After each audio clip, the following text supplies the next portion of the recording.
सर्वेभ्यः नमो नमः। प्रिय विद्यार्थियों, आज की टेस्ट सीरीज का पहला प्रश्न देखिए।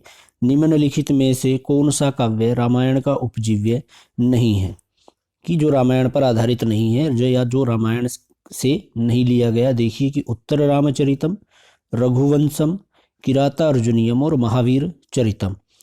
तो इसका सही आंसर हो जाएगा ऑप्शन नंबर बी, किरातार्जुनीयम, जो भवभूति के द्वारा रचित है। कौन कौन सा? उत्तर रामचरितम और महावीर चरितम। और जो कालिदास के द्वारा रचित जो रघुवंश है, ये तीनों जो हैं इनका उपजीव्य ग्रंथ रामायण है। लेकिन जो किरातार्जुनीयम है इसका उपजीव्य ग्रंथ क्या है? महाभारत है। तो इसलिए रामायण का उपजीव्य पूछा गया था, नहीं है, तो वो किरातार्जुनीयम होगा। ठीक है। इसके पश्चात अगला प्रश्न देखिए कि निम्नलिखित में से महाभारत आश्रित नहीं है। अब पूछा है कि महाभारत आश्रित कौन सा नहीं है। 10 कुमार चरितम, नलचंपू, उरुभंगम या शिशुपाल वधम।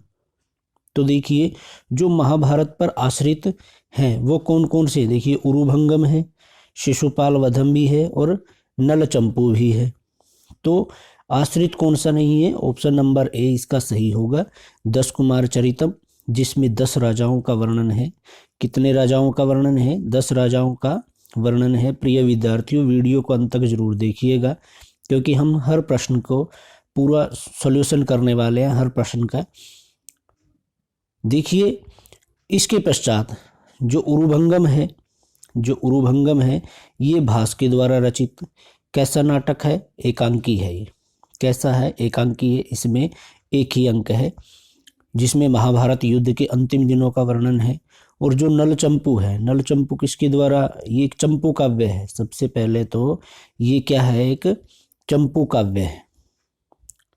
नलचंपू चंपू काव्य है। और इसकी रचना किन्होंने की है? इनकी रचना त्रिविक्रम भट्ट ने की है। किसने की है? त्रिविक्रम भट्ट ने इनकी रचना की है। और जो शिशुपाल वधम है, शिशुपाल वधम महाकाव्य है। और इसकी रचना किन्होंने की है? माघ ने की है।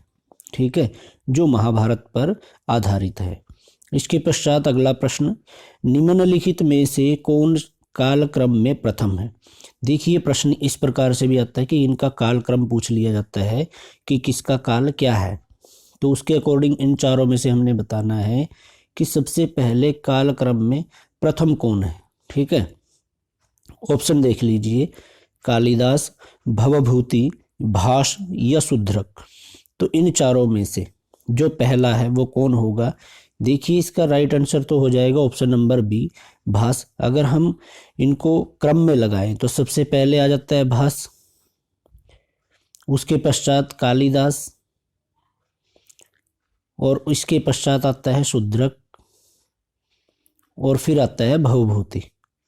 ठीक है, अगर हम इनके समय की बात करें, अब देखिए जो सबसे पहले तो आ गए भास 327 ईसा पूर्व, फिर ईसा पूर्व प्रथम शताब्दी कौन आ गए? कालिदास आ गए। और शूद्रक का समय 3री-4थी शताब्दी है। ठीक है, और भवभूति का समय माना गया है 7वीं-8वीं शताब्दी। तो इस प्रकार सर्वप्रथम कालक्रम के अनुसार भास आते हैं। ठीक है, इसके पश्चात अगला प्रश्न देखिए कि मृच्छकटिकम में चारुदत्त के पुत्र का नाम है। चारुदत्त के पुत्र का क्या नाम है? ऑप्शन देखिए, सर्वदमन, सौधातकी, चंद्रकेतु या रोहसेन। तो इसका सही आंसर क्या है? ऑप्शन नंबर डी इसका सही होगा, रोहसेन। अब देखिए जो मृच्छकटिकम है इसकी रचना किन्होंने की? शूद्रक ने की है। इनकी रचना किन्होंने की? शूद्रक ने की। मृच्छकटिकम में कितने अंक हैं? 10 अंक हैं। ठीक है, और इसके नायक कौन है? चारुदत्त हैं। चारुदत्त इसके नायक हैं मृच्छकटिकम में। और जो नायिका है वो कौन है? वसंत सेना है। वसंत सेना नायिका है। और इनके पुत्र का क्या नाम है? रोहसेन है। ठीक है, इसके पश्चात और जो चंद्रकेतु है ना, चंद्रकेतु लक्ष्मण के पुत्र का नाम है। ठीक है, और जो सर्वदमन है ये जो दुष्यंत और शकुंतला के पुत्र का नाम है। दुष्यंत और शकुंतला के पुत्र का नाम है। ऐसा वर्णन कहाँ पर है? अभिज्ञान शाकुंतलम में। ठीक है, इस प्रकार से हमने देखा अगला प्रश्न देखिए कि तर्क भाषा के अनुसार निम्नलिखित में से कौन प्रमा नहीं है। प्रमा जो नहीं है वो हमने बताना है। देखिए, उपमिति, अनुमिति, स्मृति या शाब्दबोध। तो इसका सही आंसर क्या होगा? इसका सही आंसर होगा जो प्रमा नहीं है वो कौन है? स्मृति है। ठीक है, यथार्थ अनुभव प्रमा। प्रमा क्या होती है? यथार्थ अनुभव प्रमा। जो उपमिति है, जो अनुमिति है और शाब्दबोध प्रमा के अंतर्गत आते हैं। ठीक है, लेकिन स्मृति इनसे भिन्न है, वो प्रमा नहीं है। अगला प्रश्न देखिए कि तर्क भाषा के अनुसार शब्द का प्रत्यक्ष किस सन्निकर्ष से होता है?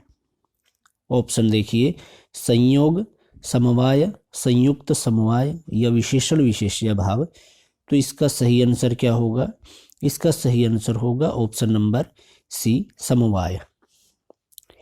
तर्क भाषा के अनुसार जो सन्निकर्ष हैं वो कितने हैं? षड प्रकार, षडविध सन्निकर्ष हैं, 6 प्रकार के हैं। और वो कौन कौन से हैं? एक तो यही है कि संयोग, पहला संयोग है, दूसरा संयुक्त समवाय है, तीसरा संयुक्त समवेत समवाय है। कौन सा है? संयुक्त समवेत समवाय, ये तीसरा है।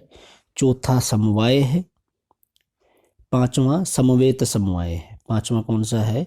समवेत समवाय। और छठा है विशेषण विशेष्य भाव। तो इस प्रकार से षडविध सन्निकर्ष हैं। अगला प्रश्न देखिए कि न्याय दर्शन के अनुसार प्रमाण नहीं है। प्रमाण नहीं है। ऑप्शन उपमान, प्रत्यक्ष, अर्थापत्ति या शब्द। तो इसका सही आंसर क्या होगा? ऑप्शन नंबर बी होगा, अर्थापत्ति। क्योंकि न्याय 4 प्रमाण मानता है। कितने प्रमाण मानता है? ये 4 प्रमाण मानता है। एक पर पहला प्रत्यक्ष हो गया, दूसरा अनुमान हो गया, दूसरा कौन सा है? अनुमान, तीसरा उपमान है और चौथा हो जाएगा शब्द। तो न्याय दर्शन इस प्रकार से 4 प्रमाण मानता है। अगला प्रश्न देखिए, सांख्यकारिका के अनुसार पंच तन्मात्रा किसके विकार हैं? किसके विकार हैं? बुद्धि के, मन के, अहंकार के या पंच महाभूत। तो इसका सही आंसर होगा ऑप्शन नंबर बी, अहंकार के। ठीक है, अगला प्रश्न देखिए, कठोपनिषद के अनुसार बुद्धिमान व्यक्ति किसका वर्ण करता है? श्रेय, श्रेय और प्रेय दोनों, या प्रेय, या न तो श्रेय का वर्ण करता है और न प्रेय का। तो इसका सही आंसर क्या होगा? इसका सही आंसर होगा ऑप्शन नंबर ए, श्रेय का वर्ण करता है। क्योंकि श्रेय और प्रेय दोनों मनुष्य के पास होते हैं। तो बुद्धिमान पुरुष जो होता है वो सोच समझ करके प्रेय के समक्ष श्रेय का ही वर्ण करता है। ठीक है, इसके पश्चात अगला प्रश्न देखिए। अगला प्रश्न है कि तर्क भाषा के अनुसार गगनारविंदम सुरभि अरविंदत्वात् में कौन हेत्वाभास है? हेत्वाभास बताना है। असिद्ध, विरुद्ध, अनैकांतिक या प्रकरण सम। तो इसका सही आंसर होगा ऑप्शन नंबर ए, असिद्ध। देखिए, जो असिद्ध हेत्वाभास है वो कितने प्रकार का है? 3 प्रकार का है। एक तो आश्रया सिद्ध होता है, आश्रया सिद्ध, दूसरा स्वरूपा सिद्ध, और जो तीसरा है वो है व्याप्यत्वादि, व्याप्यत्व सिद्ध। ठीक है, तो ये बन जाएगा व्याप्यत्वासिद्ध। ये 3 प्रकार का आश्रय सिद्ध होता है। ठीक है, इसके पश्चात अगला प्रश्न देखिए, निम्नलिखित में से किस में आद्गुण सूत्र से संधि हुई है? किससे हुई है? आद्गुण सूत्र से संधि हुई है, किस में हुई है? देखिए उदाहरण, पावकः, विद्यालयः, सूर्योदयः इत्यादि। तो इसका राइट आंसर होगा ऑप्शन नंबर बी, सूर्योदय। सूर्योदय में कौन सी संधि है? गुण संधि है। ठीक है, अब विद्यालय में कौन सी है? ये तो अकः स्वर्ण दीर्घ है। इत्यादि है, ये यण संधि है। और जो पावक है यहाँ पर अयादि संधि है। तो आद्गुण से सूर्योदय बी ऑप्शन सही होगा। अगला प्रश्न देखिए कि निम्नलिखित में से कौन हल संधि का उदाहरण नहीं है? हल संधि अर्थात व्यंजन संधि का उदाहरण कौन सा नहीं है? ऑप्शन देखिए, जगन्नाथः, सच्चितः, शिवो वन्द्यः, चिन्मयः। तो इसका सही आंसर क्या होगा? ऑप्शन नंबर बी, शिवो वन्द्यः इसका सही आंसर होगा। प्रिय विद्यार्थियों, जिन्होंने वीडियो को शेयर नहीं किया तो अपने साथियों को शेयर जरूर करें। देखिए, शिवो वन्द्यः में जो है ये हल संधि का उदाहरण नहीं है, क्योंकि इसका संधि विच्छेद क्या होगा? शिवः प्लस में वन्द्यः, इस प्रकार से। तो ये कौन सी संधि का उदाहरण है? विसर्ग संधि का। लेकिन जो जगन्नाथ है, इसका अगर संधि विच्छेद देखें तो इसका संधि विच्छेद होगा जगत प्लस में नाथ, ये हल संधि का उदाहरण है। सच्चितः भी इसी प्रकार से हो जाता है, सत्य प्लस चित्त, सत्य प्लस चित्त। और जो चिन्मया है, चिन्मया का होगा चिद प्लस में मया, चिद प्लस मया। तो इस प्रकार से ये इनके संधि विच्छेद होते हैं, इनको भी एक बार देख लीजिएगा। अगला प्रश्न देखिए कि आनंदवर्धन ने वाच्य नामक काव्यार्थ का विस्तृत विवरण न देने के कारण क्या बताया है? ऑप्शन देखिए, पर्याप्त सामग्री का अभाव, विषय की दुरूहता, पूर्वाचार्यों द्वारा पर्याप्त विवेचित होना, या शब्दातीत होना। तो इसका सही आंसर है ऑप्शन नंबर सी, कि पूर्वाचार्यों के द्वारा पर्याप्त विवेचन होना। ठीक है, और आनंदवर्धन ने ऐसा ध्वन्यालोक में बताया है। अगला प्रश्न, अकः स्वर्ण दीर्घः सूत्र के उदाहरणों में लरी वर्ण का उदाहरण नहीं है, इसका क्या कारण है? उदाहरण देने की आवश्यकता नहीं समझी गई, इस पर ध्यान नहीं दिया गया, यह उदाहरण देने वाले अज्ञान का सूचक है, यह लरीकार का दीर्घ नहीं होता। तो इसका सही आंसर होगा ऑप्शन नंबर डी, लरीकार का क्या नहीं होता है? दीर्घ नहीं होता है। इसके पश्चात अगला प्रश्न देखिए, बृहद देवता के रचयिता है, बृहद देवता के रचयिता है कौन है? पतंजलि, शौनक, कात्यायन या फिर यास्क। तो इन चारों में से सही आंसर क्या हो जाएगा? सही आंसर होगा option number C, Shaunak. Shaunak के द्वारा बृहद देवता की रचना की गई है। और जो पतंजलि है, पतंजलि ने किसकी रचना की? महाभाष्य की, महाभाष्य की रचना इन्होंने की है। इसी प्रकार जो वररुचि और कात्यायन ने वार्तिक की रचना की है, इन्होंने वार्तिक की रचना की है। ठीक है, इसके पश्चात अगला प्रश्न देखिए कि निम्नलिखित में से किस अलंकार युग्म के अलंकार सर्वथा विपरीत लक्षण वाले होते हैं? वेरी इंपॉर्टेंट प्रश्न है, देखिए। अनुप्रास रूपक, विभावना विशेषोक्ति अलंकार, या अनुप्रास और यमक, या उपमा और उत्प्रेक्षा। तो इन चारों में से जिनका लक्षण बिल्कुल उल्ट होता है तो वो कौन सा है? ऑप्शन नंबर सी, विभावना और विशेषोक्ति। ठीक है, ऑप्शन नंबर सी इसका सही होगा। अगला प्रश्न देखिए, राम रावणयोर युद्धम राम रावणयोर इव में अलंकार है, कौन सा अलंकार है? अनन्वय, उपमा, उपमेय उपमा, उत्प्रेक्षा। तो इसका राइट आंसर क्या होगा? ऑप्शन नंबर ए, अनन्वय। अगला प्रश्न है कि मम्मट के अनुसार लक्षणा है, मम्मट के अनुसार लक्षणा है षड्विधा, नवधा, त्रिविधा या दशविधा। तो इसका सही आंसर क्या हो जाएगा? इसका सही आंसर होगा ऑप्शन नंबर ए, षड्विधा। ये कितने प्रकार की है? 6 प्रकार की है। अगला प्रश्न, महाकाव्य में सर्गों की न्यूनतम संख्या, महाकाव्य में सर्ग है तो न्यूनतम संख्या कितनी होगी? ऑप्शन देखिए, 8, 12, 10 या 5। तो इसका राइट आंसर क्या होगा? ऑप्शन नंबर ए, 8। महाकाव्य में न्यूनतम सर्गों की संख्या कितनी होगी? 8 होगी। ठीक है, अगला प्रश्न, महाकाव्य में अंगिरस होता है, कौन सा अंगिरस होता है? देखिए, श्रृंगार, विभत्स, हास्य या भयानक। तो इसका राइट आंसर होगा ऑप्शन नंबर ए, श्रृंगार। की महाकाव्य में अंगिरस कौन सा होता है? कौन सा रस होता है? वो श्रृंगार रस होता है। इसके पश्चात अगला प्रश्न देखिए, उत्तर रामचरितम के तृतीय अंक में सीता की सखी का क्या नाम है? तमसा, वासंती, मुरला या अरुंधति। तो इसका सही आंसर क्या है? ऑप्शन नंबर सी, वासंती। ठीक है, क्या नाम था? तृतीय अंक में सीता की सखी का वासंती था। उत्तर रामचरितम की रचना किन्होंने की है? भवभूति जी ने की है। उत्तर रामचरितम में कितने अंक हैं? 7 अंक हैं। कितने अंक हैं? 7 अंक हैं। सीता की सखी का क्या नाम है? वासंती है। सीता की सखी का नाम वासंती। और जो तमसा और मुरला है, तमसा और मुरला नामक 2 नदी अधिष्ठात्री देवियाँ हैं, ठीक है, 2 नदियों के नाम है ये। और जो अरुंधति है वो कौन है? महर्षि वशिष्ठ की पत्नी। किनकी पत्नी है? महर्षि वशिष्ठ की पत्नी है। अगला प्रश्न देखिए, शुक्ल यजुर्वेद में अध्यायों की संख्या है। शुक्ल यजुर्वेद में अध्यायों की संख्या कितनी है? 40, 20, 30 या 25? तो इसका सही आंसर क्या है? ऑप्शन नंबर ए 40, ठीक है। और शुक्ल यजुर्वेद के 40वां जो अध्याय है उसका क्या नाम है?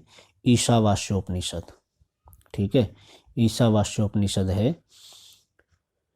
और जो शुक्ल यजुर्वेद है ये यजुर्वेद की 2 शाखाएं हैं यजुर्वेद की। पहली शुक्ल यजुर्वेद है और दूसरी कृष्ण यजुर्वेद है, ठीक है। अगला प्रश्न देखिए कि मम्मट के अनुसार कौन मध्यम काव्य है? मध्यम काव्य है जिसमें व्यंग्यार्थ की प्रधानता होती है, वाच्यार्थ की प्रधानता होती है, चित्र काव्य, या फिर जिसमें व्यंग्यार्थ गुणीभूत होता है। तो इसका राइट आंसर क्या हो जाएगा? Option number D. मध्यम काव्य कौन सा होगा? जिसमें व्यंग्यार्थ गुणीभूत होता है। ऑप्शन नंबर डी सही होगा। अगला प्रश्न, मृच्छकटिकम शब्द में संधि विच्छेद है। वेरी इंपॉर्टेंट प्रश्न।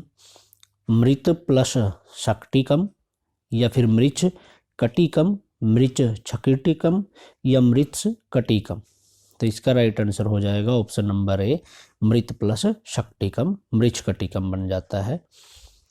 अगला प्रश्न देखिए, वेरी इंपॉर्टेंट प्रश्न है कि ऋग्वेद में ल उपलब्ध होता है, ठीक है, जैसे वो आता है इसमें अग्निमीले, तो इस प्रकार से ये वर्ण उपलब्ध होता है। कहाँ पर होता है? स्वर व्यंजन के मध्य में, 2 स्वरों के मध्य में, 2 व्यंजनों के मध्य में, या व्यंजन और स्वर के मध्य में। तो इसका सही आंसर होगा ऑप्शन नंबर बी, 2 स्वरों के मध्य में ये वर्ण आता है, ठीक है। ये ऋग्वेद का जो पहला ही सूक्त है, अग्नि सूक्त, उसके एक मंत्र में आता है ओम अग्निमीले, ओम अग्निमीले पुरोहितम यजस्य देवम ऋत्विजम। तो ये वहाँ पर प्रयोग किया गया है। अगला प्रश्न, ऋग्वेद में देवासह रूप किस विभक्ति का है? प्रथमा विभक्ति का, तृतीया विभक्ति, द्वितीय विभक्ति, या सप्तमी विभक्ति? तो इसका राइट आंसर क्या होगा? इसका राइट आंसर होगा ऑप्शन नंबर ए, प्रथमा विभक्ति। देवासा रूप प्रथमा विभक्ति एक वचन का है और मूल प्रातिपदिक क्या बनता है? देवास, इस प्रकार से। अगला प्रश्न है कि निम्नलिखित में से किस सूत्र से तृतीया विभक्ति होती है?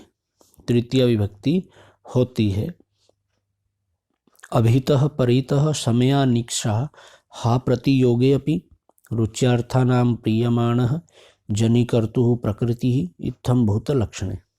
तो तृतीय विभक्ति किसमें होगी? इसका राइट आंसर क्या होगा? ऑप्शन नंबर डी, इत्थम भूत लक्षणे, ठीक है। इससे तृतीय विभक्ति होती है, जैसे उदाहरण होते हैं इसके, जटाभिः तापसः, जटाभिः तापसः, और अन्य उदाहरण जैसे पुस्तकेन छात्रः। इस प्रकार से ये उदाहरण बनते हैं इसके इत्थम भूत लक्षणे सूत्र के। अगला प्रश्न देखिए, निम्नलिखित में से किस उदाहरण में षष्ठी विभक्ति है? षष्ठी विभक्ति है अक्षणाकाणः विप्रायगाम ददाति मातु स्मरति हरिये रोचते भक्ति। तो इन चारों में से सही आंसर क्या होगा जिसमें षष्ठी विभक्ति है? तो षष्ठी विभक्ति किसमें? ऑप्शन नंबर सी, मातु में षष्ठी विभक्ति है, ठीक है। तो ऑप्शन नंबर सी इसका सही होगा। अगला प्रश्न देखिए, माधुर्य गुण किस रस का धर्म है? माधुर्य गुण किस रस का धर्म है? श्रृंगार, अद्भुत, वीर, या रौद्र? तो माधुर्य गुण किस रस का धर्म है? इसका सही आंसर होगा ऑप्शन नंबर ए, श्रृंगार। माधुर्य गुण श्रृंगार रस का धर्म है और श्रृंगार रस का स्थायी भाव क्या होता है? रति। स्थाई भाव क्या होता है? रति। अगर इसके वर्ण की बात करें तो कौन सा वर्ण होता है? श्याम वर्ण। ठीक है। अगला प्रश्न, गोह समीपे में अव्ययी भाव समास कीजिए। गोह समीपे अव्ययी भाव समास कीजिए। देखिए क्या बनेगा? गोरूप, उपगु, उपगौहु, उपगोह। तो इन चारों में से सही आंसर क्या होगा? ऑप्शन नंबर सी, उपगोह, गोह समीपे। ठीक है, ऑप्शन नंबर सी इसका सही होगा। अगला प्रश्न, भवदीय में प्रत्यय निर्देश कीजिए। भवदीय में कौन सा प्रत्यय है? कौन सा प्रत्यय होगा? देखिए ऑप्शन, छ प्रत्यय, अण प्रत्यय, च्वी प्रत्यय या ल्यप प्रत्यय। तो इसका राइट आंसर क्या हो जाएगा? ऑप्शन नंबर ए, छ प्रत्यय। कौन सा प्रत्यय होगा भवदीय में? छ प्रत्यय होगा। और छ किस में चेंज हो जाता है? ईय में चेंज हो जाता है। और भवद, भवत प्लस ईय, भवत प्लस ईय क्या बन जाता है? भवदीय बन जाता है। ठीक है। इसके पश्चात अगला प्रश्न, कि रामचरितम में निम्नलिखित उक्ति किसकी है? ये उक्ति किसकी है? कि त्वम जीवितम त्वमसि मे हृदयम द्वितीयम त्वम कौमुदी नयनयोर अमृतम त्वम अंगे। तो इस प्रकार से ये उक्ति किसकी है? राम, कौशल्या, भरत या वासंती।